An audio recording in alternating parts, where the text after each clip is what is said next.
Okay, so now I am going to read this article for you so you can practice by yourself. Okay, let's try this. Okay, matter is everywhere. Okay, so if you're into science, you should know what matter means, right? Okay, this one is pretty long. Okay, so this will be a good test for your fluency in reading and pronunciation. Let's start. Everything around us is made of matter.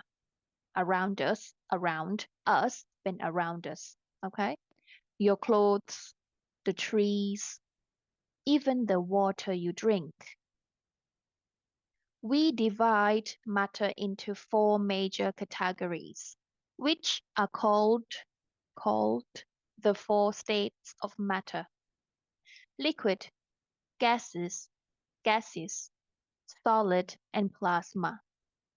However, we will focus on the first three อันนี้ไม่ใช่ tree นะจ๊ะ tree เป็นต้นไม้ อันนี้เป็น three th ต้องมาก่อน three the first three whatever the state of matter may be, all matter is made of tiny particles called atoms อะตอมไม่ใช่นะคะ atoms. These particles are too tiny to see with the naked eye ตาเปล่าเนาะ They are even too small to see with a regular microscope. If you line up a million atoms next to each other, next to ออกทีครั้งเดียวนะคะ next to each other, they will be as thick as a single piece of human hair. So we can only look at atoms through very powerful tools, one of them being the scanning tunneling microscope. How do we know? We can easily see liquids and solids ไม่ออกเสียงว่า solid นะคะออกเสียงว่า solids around us.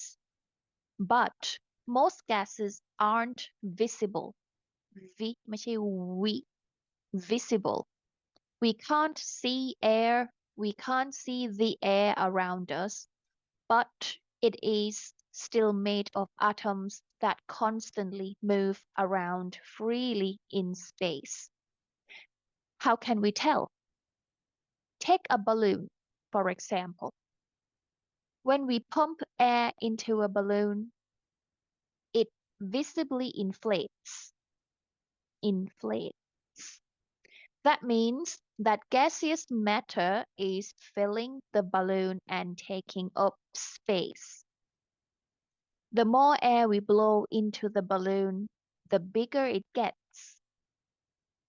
Therefore, we can observe the way gas moves around space. In the same way, inflatable pool toys also fill with air so that they can float on water. When we fill the plastic shells with air, the toys take shape. Since air is less dense than water, the pool toys can rest on the water without sinking. ไม่ใช่ sinking นะจ๊ะ And we can enjoy a sunny day while floating in a pool. Moving atoms. Atoms are constantly moving. However, atoms move at different speeds within different states of matter. Atoms move more slowly when they are more densely packed. Atoms in solids are usually tightly packed and have less space to move around freely. This means that atoms in most solids move more slowly than atoms in most liquids. The atoms in gas usually move the fastest.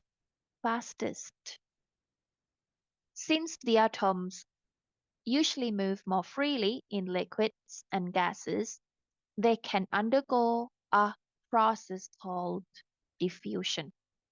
Solids can diffuse as well, although it's a much longer process หรือจะ process ก็ได้แต่ต้องออก this กับ pro หรือ pro ให้ถูกนะจ๊ะ Diffusion is the movement of particles from a higher concentration to a lower concentration. That's why when you spray perfume in a corner of a room, you will eventually ไม่ใช่ eventually นะจ๊ะ eventually smell it on the other side of the room. The atoms from the perfume diffuse through the air. Because of this diffusion, the perfume scent is spread.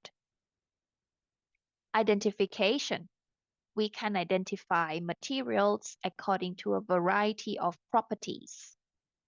Scientists have determined several different measurements to help label materials. Some examples are temperature, hardness, color, and length. Usually, these are used to measure solids, like rocks and minerals. However, temperature can be used to measure liquids as well. Well, when geologists เมื่อกี้เหมือน artists ถูกไหมคะอันนี้คือ geologists เนาะ artist ในบทความที่แล้ว หลายคน artists geologist หลายคน ออกเสียงว่า geologists study rock. They often use the Mohs scale of mineral hardness. This scale allows us to characterize the scratch resistance of various minerals. Various ไม่ใช่ various นะจ๊ะ various. A diamond is described มี ed อันนี้ described ข้างหลัง described as hard because it is extremely difficult to scratch. Scientists เมื่อกี้เหมือน geologists อันนี้ scientists นะ can measure hardness with the Mohs scale and compare minerals to other minerals. Scientists always use various methods to group minerals together. That way, it's easier to study and compare them. That's another reason why we differentiate between liquids, gases, solids, and plasmas. Now it's your turn.